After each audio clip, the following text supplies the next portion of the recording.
बालेश धनखड़ नाम तो आपने सुना ही होगा, और आपने सुना हो या ना सुना हो, भारतीय जनता पार्टी के हर एक सदस्य ने सुना है, पर फिर भी ये लगातार इससे किनारा कर रहे हैं। ये वो बालेश धनखड़ हैं जो भारतीय जनता पार्टी के ओवरसीज फ्रेंड हैं।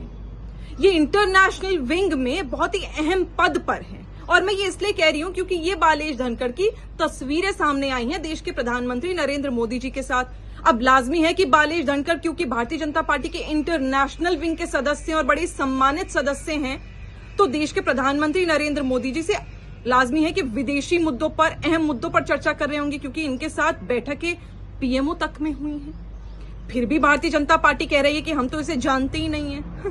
खैर, ये मैं बताती हूँ किनारा क्यों कर रहा है। किनारा इसलिए कर रहे हैं क्योंकि ये बालेश धनखड़ ऑस्ट्रेलिया में अब जेल में है।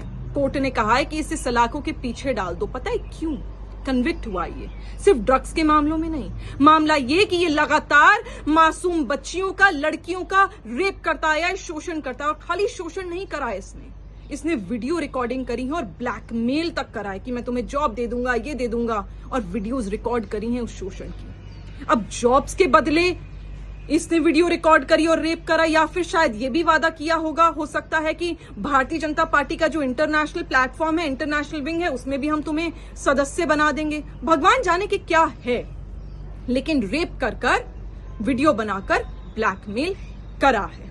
अब लगातार भारतीय जनता पार्टी इससे किनारा कर रही है और जवाब नहीं दे रही है। खैर, मेरे 3 अहम सवाल हैं। पहला सवाल, जब भारतीय जनता पार्टी ने इस व्यक्ति को अपने इंटरनेशनल विंग में जगह दी थी, तो क्या आपने इसका बैकग्राउंड चेक नहीं करा था? आपने देखा नहीं था कि क्या ये करता है और कितनी लड़कियों का शोषण कर रहा है और क्या हो रहा है? नहीं देखा था। दूसरा सवाल, आपने देखा नहीं या देखा, लेकिन ये हो सकता है क्योंकि ये आपका जो इंटरनेशनल लेवल पर आपकी पार्टी का प्रोपोगेंडा है, नैरेटिव है, वो ओवरसीज में बहुत अच्छे तरीके से ये भेज रहा था, चला रहा था वो नैरेटिव। शायद इसलिए आपने नजरअंदाज करिए कि हमें क्या फर्क पड़ता है, हमारा काम अच्छा से हो रहा है ना। और सवाल नंबर 3, क्या ऐसा कोई व्यक्ति विपक्ष की ऑर्गेनाइजेशन से जुड़ा होता तो क्या आप चुप्पी साध कर बैठे होते? आपका सिलेक्टिव आउटरीच बाहर आ जाता। खैर, मणिपुर जल रहा है, हमारे ही देश का अभिन्न अंग है मणिपुर। वहां बच्चियों का, लड़कियों का रेप हो जाता है, लेकिन देश के प्रधानमंत्री नरेंद्र मोदी जी पिछले 2 वर्षों से मॉरिशस हो, लंदन हो, बड़ी बड़ी ट्रिप्स कर रहे हैं, लेकिन मणिपुर नहीं जा रहे हैं। बिल्किस बानो के जो रेपिस्ट थे, उनको जब वो बाहर आए थे, उनको रिहा कर दिया गया था, तो भारतीय जनता पार्टी के लोगों ने उन्हें माला पहनाकर उनका स्वागत करा था।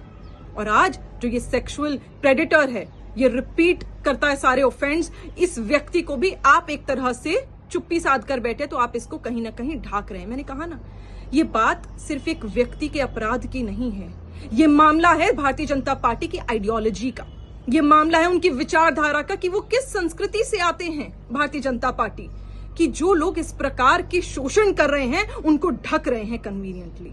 आज जवाब भारतीय जनता पार्टी को देना चाहिए।